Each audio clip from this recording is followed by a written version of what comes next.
This episode is brought to you by Let's Productions. Follow us on Facebook, YouTube, Instagram, LinkedIn. See you there.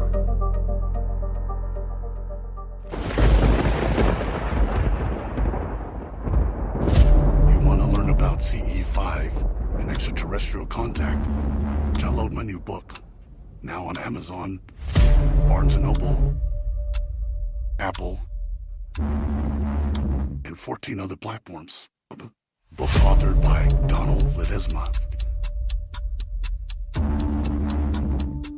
CE5, Frequencies of Contact.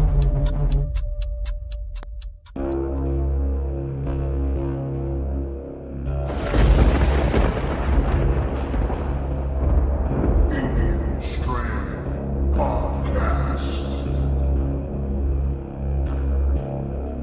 Well, I got out of the car and was about to walk towards this flying saucer that we saw up close.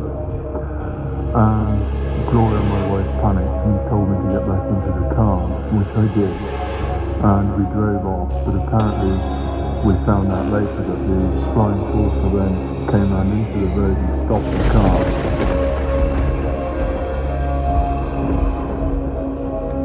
Where one being was in front of me and one being was in back of me, and at this point they had their different uniform. It was a sort of a shiny aluminum type uniform, and they put two black hoods on their heads. And we went out of this room into a very dark black tunnel that seemed as if it was chipped out of stone. There were other entrances, I could tell, because their uniform sent off like a bright light, and I could see like darker holes off to the side. Where I fasted for 4 days, no drinking, no eating. So I sat beside these big pine trees, and when I passed out, I was saying to myself, how big is the universe? And that tree must have shot me like an arrow. Here I could see the village, I could see the lake, I could see more. And I kept taking off more and more. I could see the earth, how big it was. And it just kept going, and I could see the earth was like this, it was going like that, and it disappeared. And then I looked the other way, and I could see stars. And the further I was going, the more things I was starting to see, galaxies and stuff like that. It was kind of neat, and I got scared.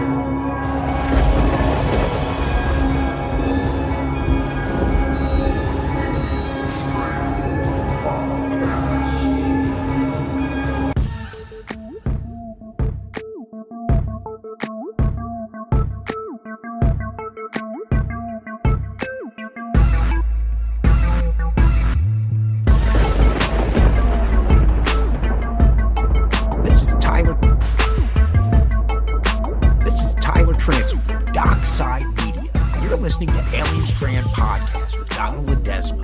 For the dopest paranormal documentaries this side of the Milky Way, visit DarksideMedia.com for links to all our films on major streaming platforms. Until next time, keep on keeping on. Hey, everybody. This is Tyler Transfer from Darkside Media. Welcome to this. Wow, what happened? Welcome to this episode of Alien Strand Podcast. I'm your host, Donald Ledesma, and welcome to today's show. Man, you know what? We're not going live on video today. No, we're not. We're going to be on audio. Today is the audio podcast day. We just got to get some more, information out to you guys as soon as possible. But hey, welcome to Alien Strand Podcast. You can catch us on 26, 28 platforms. We're on Spotify. Right now, you're listening live on Spreaker. Thank you for listening live on Spreaker. I really appreciate you guys. And if you're driving, be careful on the road. Always look both ways, okay? At your stop signs. These people have been running red lights. I don't get it. Everybody's always in a rush. Why you in a rush? Take your time. There's a saying out there, not a saying, but it's true. I mean, I don't know if you've done this before, but usually when the guy that's speeding, right, and he passes you up, right?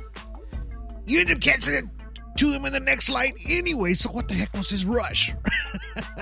Anyway, be careful out there if you're driving. Listen to Alien Strand Podcast. I really appreciate you guys. Like I said, you can catch us on Spreaker, iHeartRadio, Spotify, Alexa. You can even ask Alexa. She'll play some Alien Strand Podcast. You know, you can listen to us all over the place, even on YouTube. We are live on YouTube, actually, right now. The audio, right? They're listening to us. Hey, shh, be quiet. Don't say nothing. No, believe me, we have a lot to talk about today, because there's just a lot of information, right? And if you're new to ufology, hey, welcome to ufology and welcome to Alien Strand Podcast, you know, because that's what it's about. It's about learning ufology and learning the process of what we do in ufology every day, right? Because that's what we do. We kind of like, we research everything. We look at all the videos that are out there up in this, you know, about people shooting things up in the sky, and we analyze them. You know, we break them down for you the best we can. Have the best place to do it, Alien Strand Disclosure Project. That's ASDP. They're on Facebook. Follow us on Facebook. Now, if you're listening right now, you will have a link after this podcast is over. It's going to say all my links. You can actually click that right there, and it'll take you to Alien Strand Disclosure Project. It'll take you to all of our Alien Strand websites. It'll take you to our movies. It'll take you to our books. It'll take you to everything. Now, if you heard the opening commercial for Alien Strand Podcast, well, I have a new book. I just released it this week. Amazing, man. It's amazing how you can do things so quickly now. I mean, it's hard to write a book, yes, but the whole process is getting easier and easier to do this, right? So anyway, I was able to get my book out. It's called CE5 Frequencies of Contact, right? So you get to, you know, really, this book is going to show you the ins and outs of CE5. And if you're new to CE5 or want to know exactly what it is, you know, it's able to contact extraterrestrials or a different life form or interstellar life form using meditational processes, right? And by doing that, you're able to, contact in a meditation sort of kind of way, right? You get to contact these extraterrestrials, UFOs. You still use lasers, right? You still got to use the lasers. Use meditational frequencies as well. And I teach you all this in the book, and I show you what each frequency does to the brain and how it reacts to our body and our human chemistry and everything. It breaks it down, everything in there. Even the CE1 through CE5 categories. I explain it all in that book. So please go to Barnes & Nobles or go to Amazon books there, or you can go to if you still have a Kindle, download the Kindle app, or go to your Kindle, go to the store there and look for CE5 Frequencies of Contact. And of course, it just came out. It's only like 68 pages, maybe 70 pages on some, so it's not very long, but it's a great book on the ins and outs of CE5ing, right? Of course, that all started with Mr. Dr. Greer. It's Dr. Stephen Greer. He's the one that actually made the CE5 what it is, right? He's the one that did the whole protocols to it and how to get that information out to people to do this yourself, right? So I decided to put it on black and white, on ink, so people who like, there's a book there. You can actually get a book, you know, in your hand, or you can download the ebook, right? Whichever way is easy for you. You know, if you have an iPhone, easy that way too. Easy peasy, man. That's how you download these books. They're easy reads. I love to read books.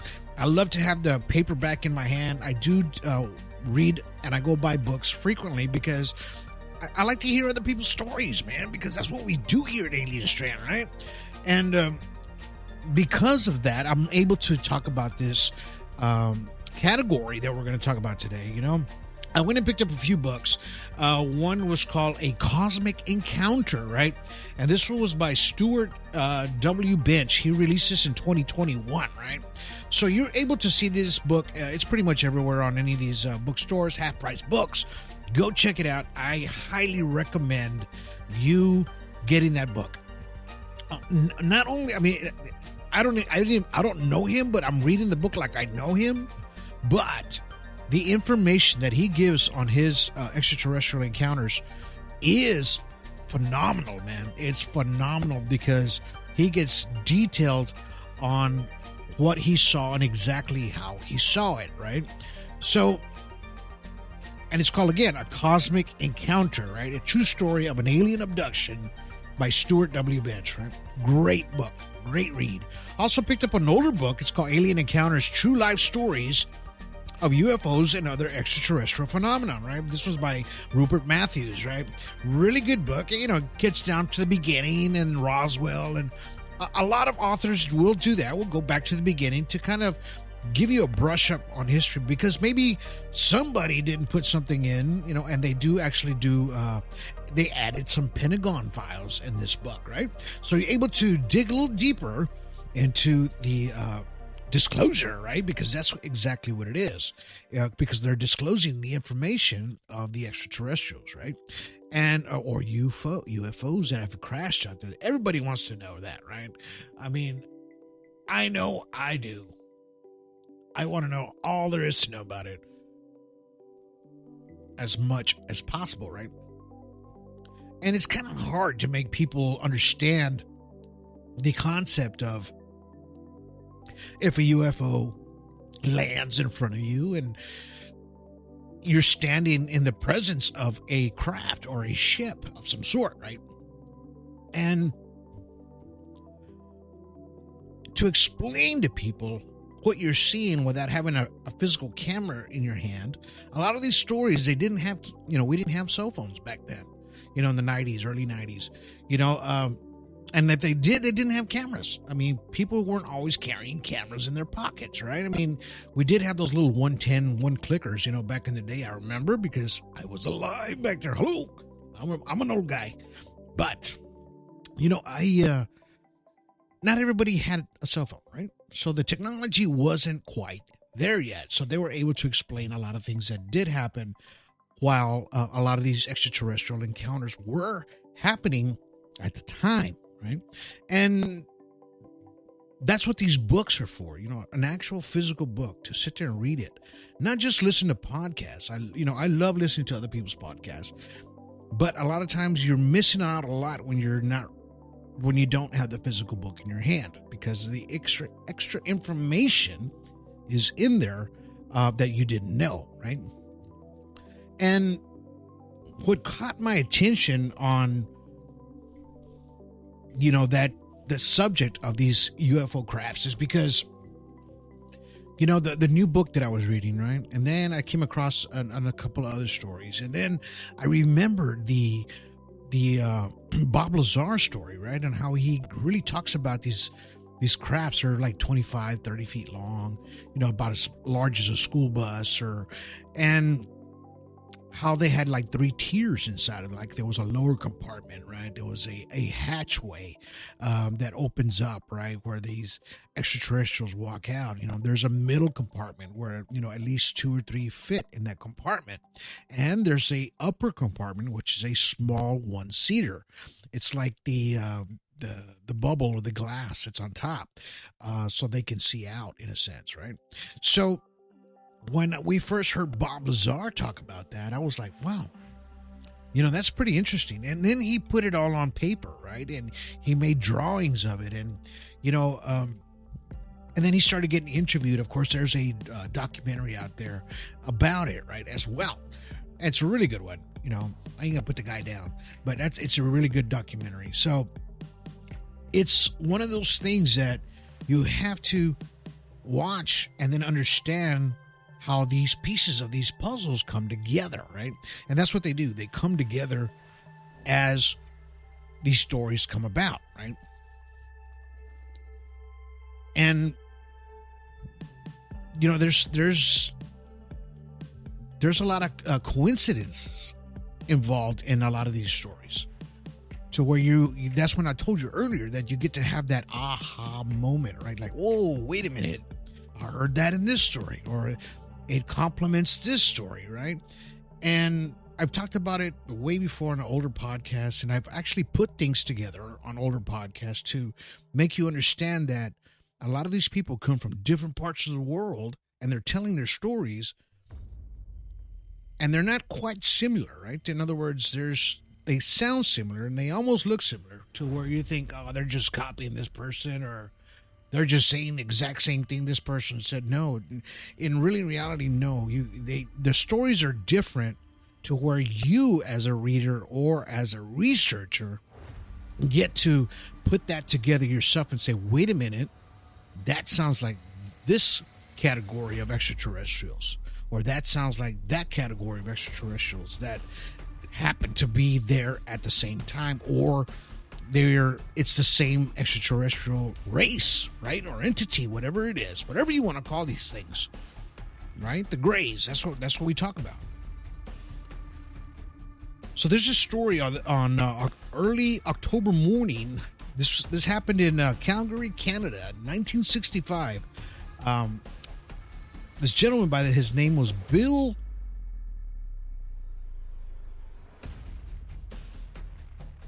Herdzeki.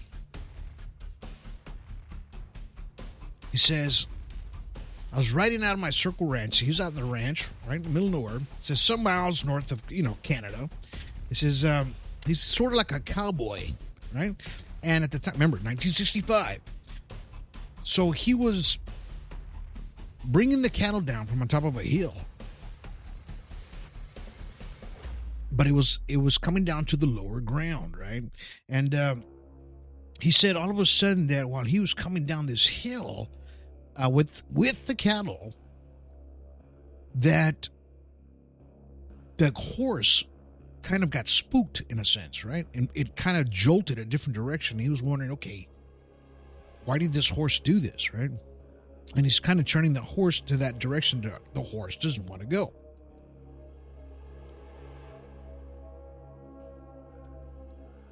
So he starts going down this valley, right?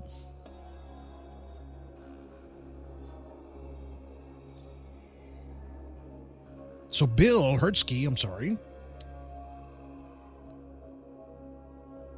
he saw when he looks down this valley, and it looks like a craft or some sort that was shot down or was that crash, he thought, right? This is what first came to his head.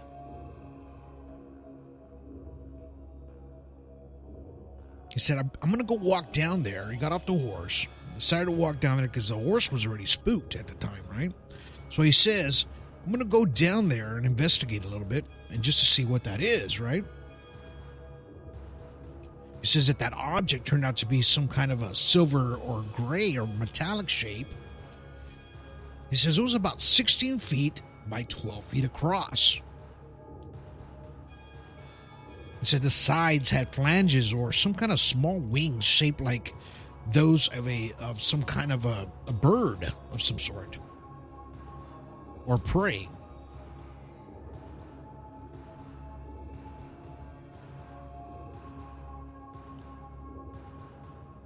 He says on the top of the front of the craft was a dome made of glass or some kind of transparent material. He says, like I always talk about on these UFOs, he says that there was no rivets, no welding marks, nothing like that. It was seamless, right? That this craft was totally seamless. He says there was like no joints in between the dome of the glass or anywhere on this craft. It just seemed like it was one piece.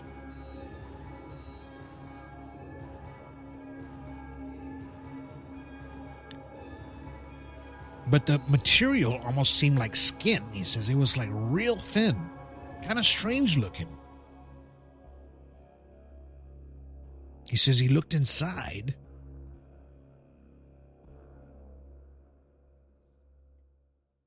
and there was like 2 seats, small seats, he says.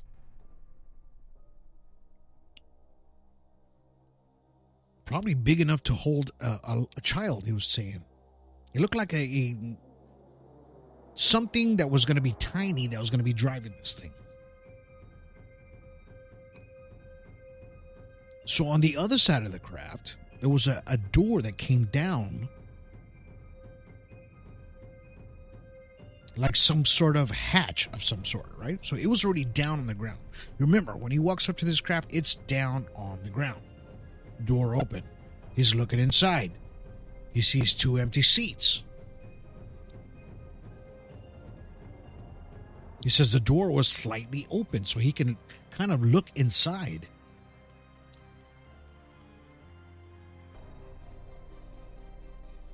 He said it kind of looked like maybe a 3-foot person would probably fit inside of this craft, whatever it was.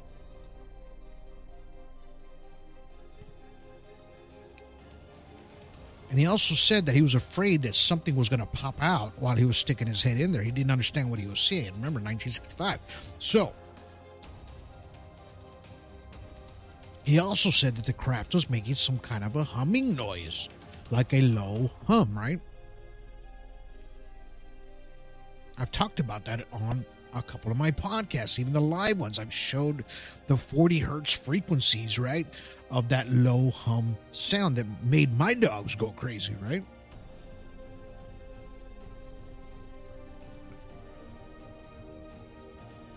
So Bill was he was pretty intrigued about what he was looking at, right? And he says he couldn't find anybody inside because he was just kind of peeking in halfway. But he was kind of afraid that somebody would return.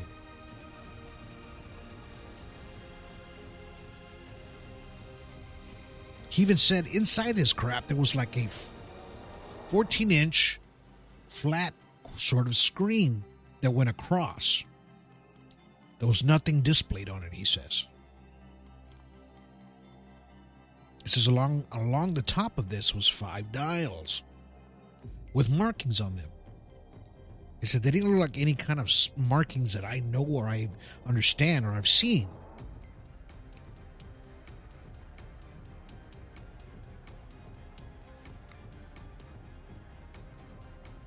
He says behind the seats there was a small wall with a closed door in it. He says beside the door there was what might have been lights.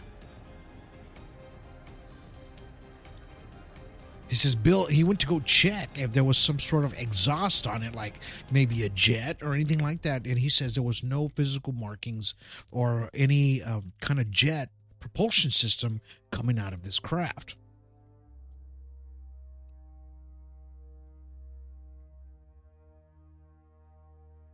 Just to see if there was some kind of rocket outlets, right? What do our jet planes have, right? Almost looks like a rocket in a sense, but on a larger scale.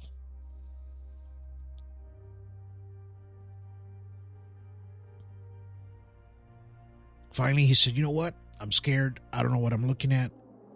I'm just going to go ahead and back away. He goes, I figured if I didn't bother them, they're not going to bother me.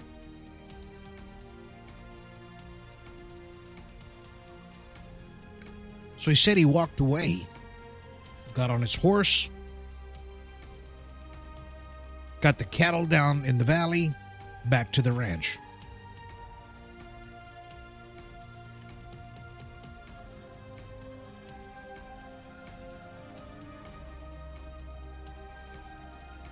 So when he got back to the ranch, he started telling the story of what he had seen to the other cowboys that were there, that was helping on the ranch.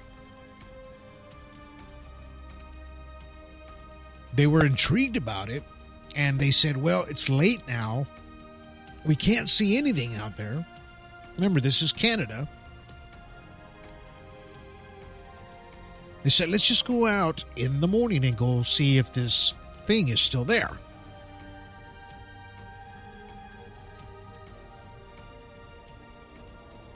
So they go out the next morning, get on their horses, get their rifles, and start heading that direction, right?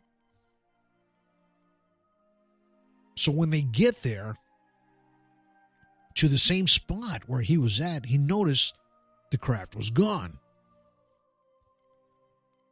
But there was some burn indentions in the ground where this craft had been sitting on a sort of a tripod looking legs of some sort, and it burned the ground.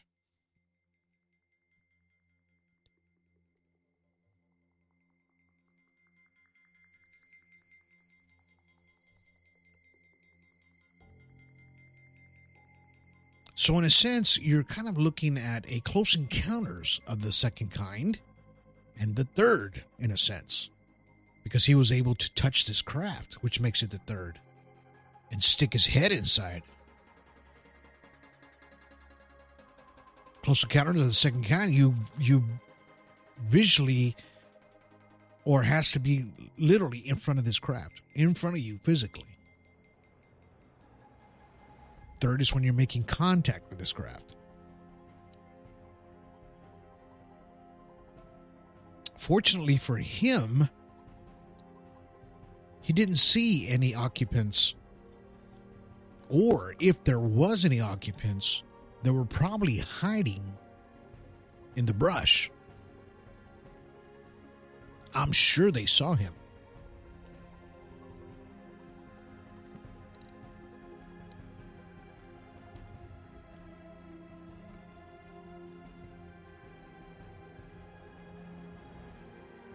You know, I talked about the same story with Dr. Enrique Bota, right? This was in 1950s, right?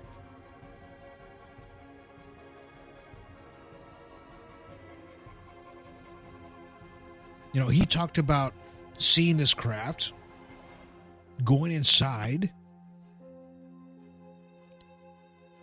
It looked almost exactly like this craft, he explained.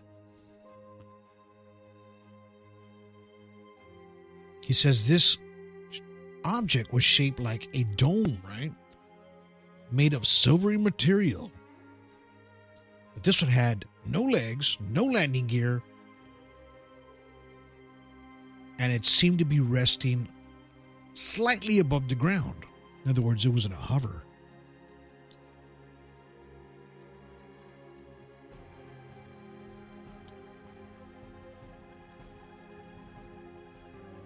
And he was able to peer and look inside this craft because he saw this on the side of the road and walked up to it.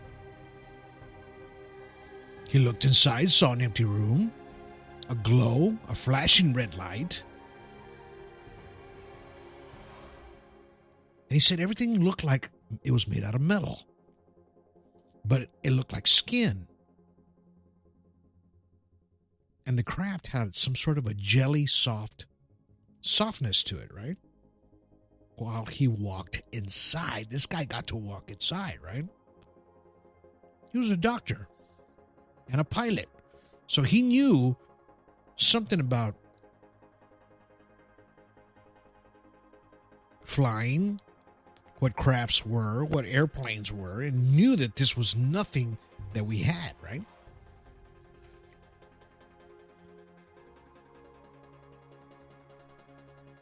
So this is what he's explaining. Even when he walked inside, now this craft was more like a 30-foot craft. A little bit bigger than the Canadian story. But he said he saw, when he walked in, he was able to see 3 figures inside of this craft, and they approached him, right?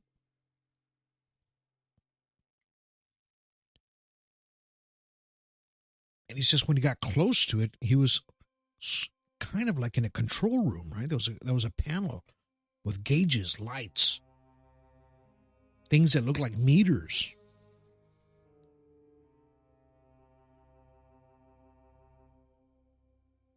And there was a panel that floated like a transparent sphere, right? Which rotated slowly.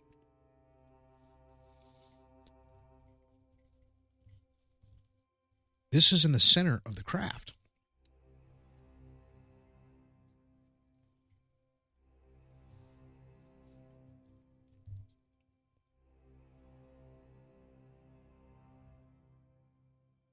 You know, he was able to get close to one of these figures because they noticed him. he was able to reach out and touch one of these things. He says it was sort of like a humanoid, kind of rigid and hard. He said the skin felt like charred wood. He said that he's kind of thought that these beings were dead.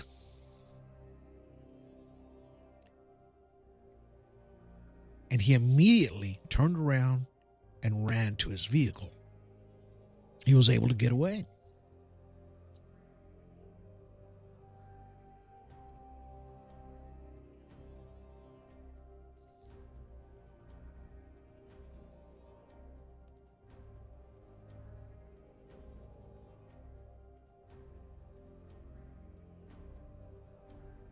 And this happened in 1950, but he didn't talk about it till 1955, mind you.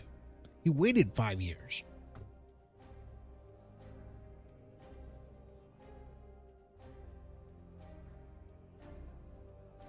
So between both of these stories, this craft looks and sounds almost exactly alike, right? And that's why I call this one, alien crafts, because we want to understand what these crafts are, what they're made of, what the material is, how is it that they're working, and how is it that they're generating this energy, right? And were they all similar, right? And these are all similarities. This one had a 15 to 20 year time span in between both of these stories. One was a disc, one looked like a bird, right? Sort of small winged. But they had the same similarities in each story of how this craft looked and how it operated, right?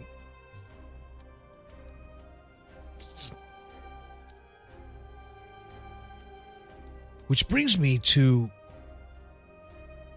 the recent story that I was reading, right?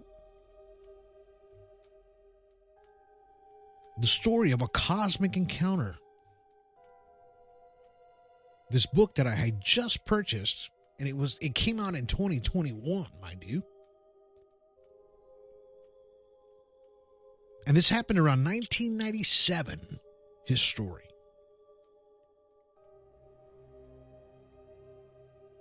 And I'm going to tell you the similarities of his story from what the two I just gave you.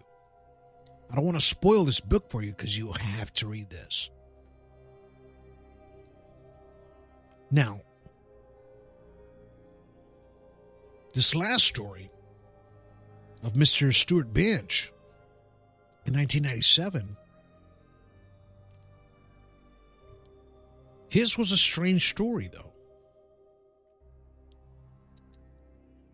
He was able to not just have one, but two encounters. And the second encounter was the most vivid encounter and the most strange encounter. Because he did describe this craft to the T, from how big it was, what the inside looked like. Seamless, right? There was a table inside of there. There was 3 tiers inside of this thing. Well, I'm going to tell you a little bit about his story. His was around 1996, 97. They were having issues with a lot of squirrels, right? And their property. So him and his wife, and they said, you know what? We need to relocate these squirrels. There was just way too many, and they were tearing up a lot of the house, and they wanted to be humane about it, right? So he would catch the squirrels in a little trap, and drive out. He lived out in the country, but he would drive out a few miles out to, more open area where there was the same kind of trees and everything that they liked. And he was relocating them in this general area, probably about 15, 20 miles from the house. So he did, his first trip, goes, comes back, does another trip, takes some more squirrels out there. Following day, he goes and gets some more squirrels. He goes, all right, let's go ahead and relocate these today. So he gets these squirrels, takes them out there, puts them on the ground, regular day, like a noon afternoon. Sun's bright. It's a warm day. Turns around, says, you know what? I got to head back.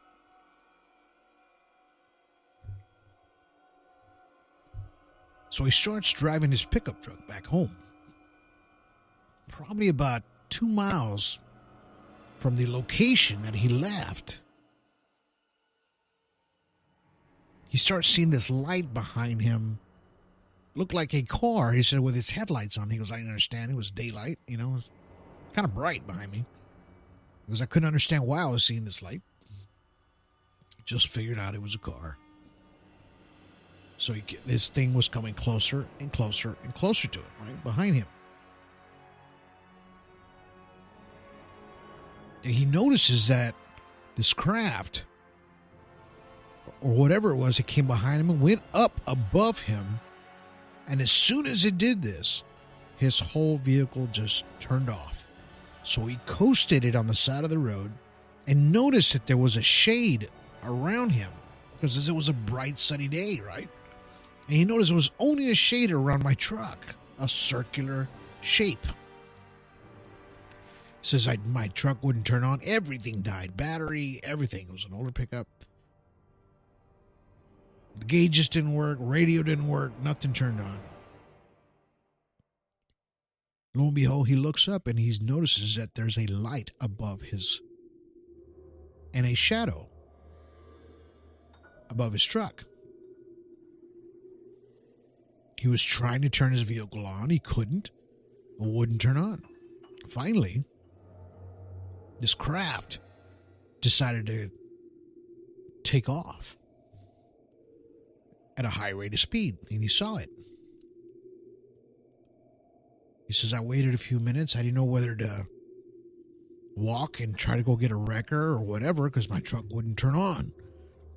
So he cranks on the truck. Lo and behold, it turns on. It's like, oh, good. By the time he got home, it was already evening. It was tired. He says, you know what? I'm just going to keep this to myself. I don't think I should tell anybody about what just happened. I don't understand it myself. Anyway, lo and behold, a few years pass, at least 2, decides to take a vacation out to a lake. Says, I need to go fishing. I want to go and relax, have a week with some friends. There was a cabin out there that they rented me, that they let me have. Decided to go out there. Gets there, pops open a beer, sitting outside by the lake, enjoying it. And he notices there's a bright light in the distance. Doesn't pay too much attention to it. Mind you, he's out there by himself. This light comes closer and closer to him. And he starts getting this edgy feeling like, oh my God, is this the same thing that I saw 2 years ago? And lo and behold, this craft approaches him, probably about 30 feet above him. Casts a shadow over him again and goes closer to the embankment where it was at.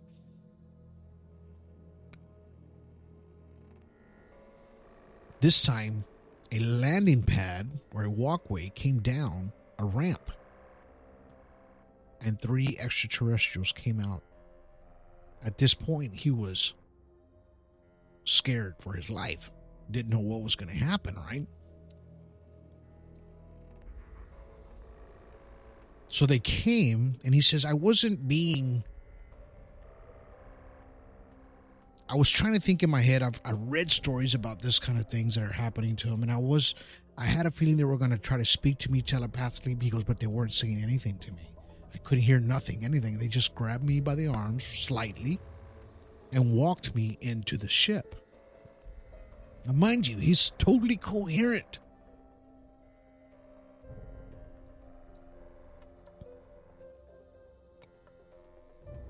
So they get him into the ship.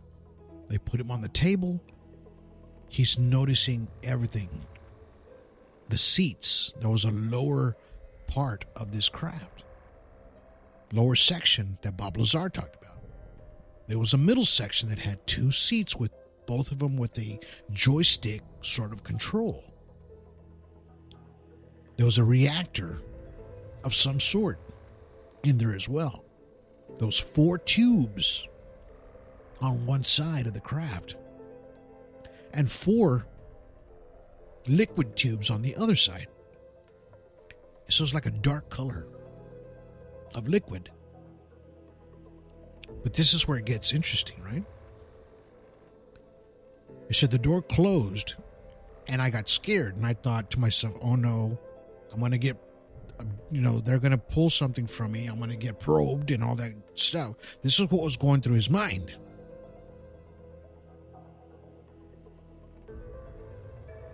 But yet they didn't do anything to him yet.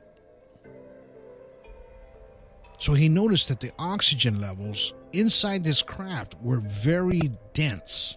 He said it's like if you go on top of maybe a 8,000, 10,000 foot mountain and the air is very thin. That's what it was kind of hard to breathe inside of this craft. It's breathable. He says, but what I noticed was these extraterrestrials, grays, what they were. 2 of them walked into that chamber that looked like a tube, and they went in there to rejuvenate, in other words, to breathe. Thus comes my other point that I've always talked about. They have a hard time breathing in our atmosphere, right? So he said they used this tube for about maybe 5 minutes or so, and then they got back out. He says, I think they use it to kind of rebreathe again or rejuvenate their oxygen levels or something, whatever it was. He says on the very top of this craft, there was a glass dome. I'm 6 foot. He goes, and I can literally stand inside to the 2nd and 3rd floor of this craft. It was on the top. There was a seat above where there was a glass you could see out.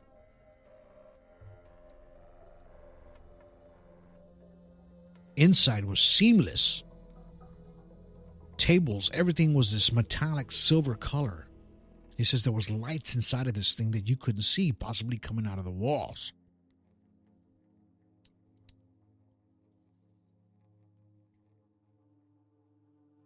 But what intrigued me the most out of that story was that he said, I don't know if you know what a flywheel is, like a transmission or a car flywheel. Let's just say a large diesel engine. It's got a huge wheel. It's a flywheel. That's what they call it. He says this thing is in the center of the craft and it's spinning. You know, like you get a bicycle tire and you hold the axle and you spin it and you try to move it and it has that stiff motion, right? He said, so that was the actual stability. In other words, that was keeping the craft stable. And the reactor that was infused with it was making the electronic magnetic field inside of this craft.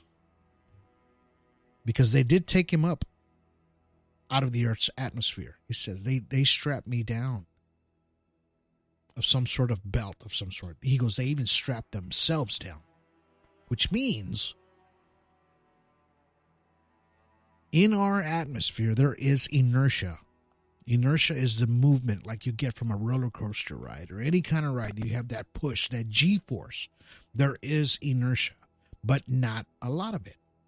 Some does take place inside of this craft. He goes, they didn't release their seatbelts or their belts that was holding them down or straps until we got into space, out of the Earth's atmosphere, where I could see the Earth and the moon. He said they would let me release my belts as they released theirs, and we were in total zero gravity, or we were floating around. They actually let me do cartwheels and float above and around the craft. And they only did this for a short amount of time. He said it felt like 2 hours almost by the time this whole thing took place, because they brought him back. As they descended back to Earth, brought him back, walked him out. He goes, I could walk. I was fine. But they grabbed me by the arms gently and walked me down the ramp. At that time, they were talking to him telepathically. And they told him. They showed him things while he was on the table. Like he could see his life kind of flash before his eyes in the past. It would always show himself talking or reading a book or fishing or driving. But on his peripheral vision, in the vision, he could see a gray standing there. So they didn't communicate with him in a verbal sense. They were able to communicate with him by showing him visions. So like when he was at the lake, he could see his peripheral vision in the vision of a gray standing there. Or if he was in his truck driving, in the vision that they were giving him. And his peripheral, he could see a gray there. In other words, what they were telling him, we are going to monitor you.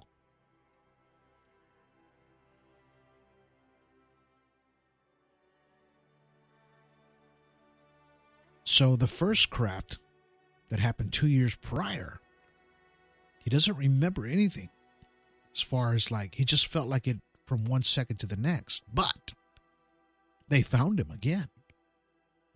And this time, the second time, they were able to put an implant inside of his nose, he says. Because the next morning when he woke up, there was blood all over his pillow. And he feels that this was inside of his nose.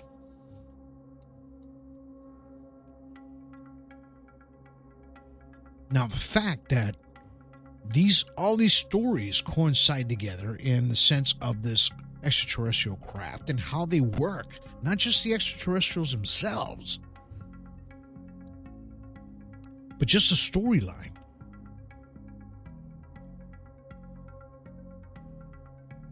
And the book is very detailed on how these crafts operate. He almost seems like an engineer when he's telling you. So he knows exactly what he's talking about. He's showing you drawings, pictures, just like Bob Lazar did, right?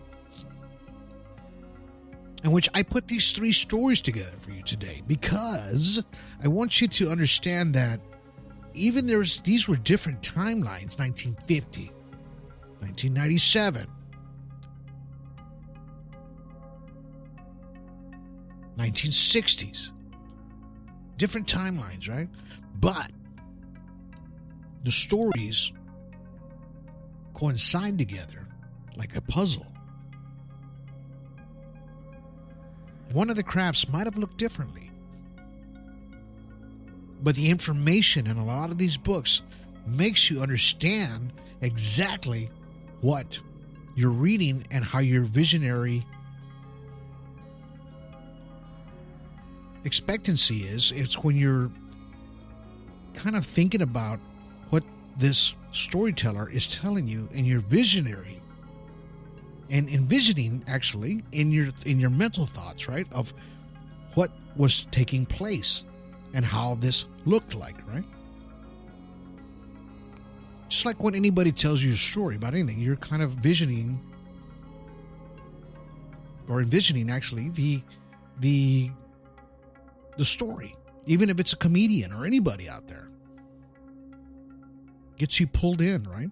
So in all these stories, the crafts inside look the same. They're seamless. They're silver. They're metallic-y. Tiny seats. These extraterrestrials are 3 foot tall. All similar, right? And that's what we have to put together. And the fact that the new information that just came out of this book was this flywheel-looking thing in the center of this craft that was spinning. He says this thing, as we rose up, this thing was spinning faster and faster. And it was giving the ship stability to go forward, back, side to side. It was giving the balance and electronic magnetic field inside of this craft, which was giving it lift,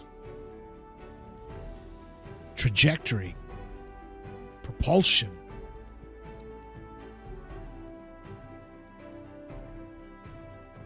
All this is in these books. And this is what I tell you, my friends. You have to put these pieces of the puzzle together, right? Because that's where you get all these images and information that you need for ufology. And this is key to learning the process of ufology, because we get to understand it a little bit better as these stories come out more detailed. Well, I hope you guys enjoyed this information that I gave you today. I know I did. And it was my absolute pleasure giving you this information on these books, because the information is out there, guys. It's up to you to go look for it if you really seek it, right? Seek and you shall find, right? Hey, come on now. That's exactly what it is. And I appreciate you guys listening today to the Alien Strand Podcast. Remember, I'll have the links to everything that I talked about today on this podcast at the end. And if you're listening to us on YouTube, please hit us a like and subscribe, because we need that. We really need that out there. As a matter of fact, our YouTube, the middle, is out again for free without commercials. Come on, go to our YouTube channel, Alien Strand. Go check it out. Go hit a like and subscribe. You can watch the middle for free, the whole entire documentary without no commercials. What more do you want? I'm giving it all to you guys. Well, that has been my time. And I had a great time today. I hope you guys enjoyed today's podcast. I've been wanting to get one of these audio podcasts, a little bit better one out to you. I know you guys kind of been listening to me ramble on the video podcast, but it doesn't get any better than this, right? Sometimes you gotta just go back to your roots, like I always talked about. I enjoy this, man. I enjoy this, doing this. Remember to catch us on iHeartRadio, Spotify. Hit us a like, share our podcast, go to our YouTube, share, go hit us up on X. We're there as well. I'm going to be doing a video podcast is there pretty soon here. Maybe today, maybe tomorrow. I don't know. I'll probably do one. I just like to throw those out on the fly. But if you do catch one, give us a like and a subscribe. Tell your friends about Alien Strand Podcast. You know what? Because we're here about the information. We all work together as a team. We're like Alien Strand Disclosure Project. There is no I in team, right? All right. So don't forget, catch us there. Oh, don't forget, if you need to, want to be on the show, call me, man. 361-245-8000. Again, 361-245-8000. Or send me an email. If you want to be on the show, I'll be glad to get you on. You want to talk about your encounter? You want to talk about Bigfoot? You want to talk about supernatural? Anything like that? Give me a holler. Send me an email. I'll be glad to get you on the show. I really appreciate you guys for hanging out with me today. It's been my pleasure. But until then, you guys have yourselves a good day. Have yourselves a good evening. And have yourselves a good night.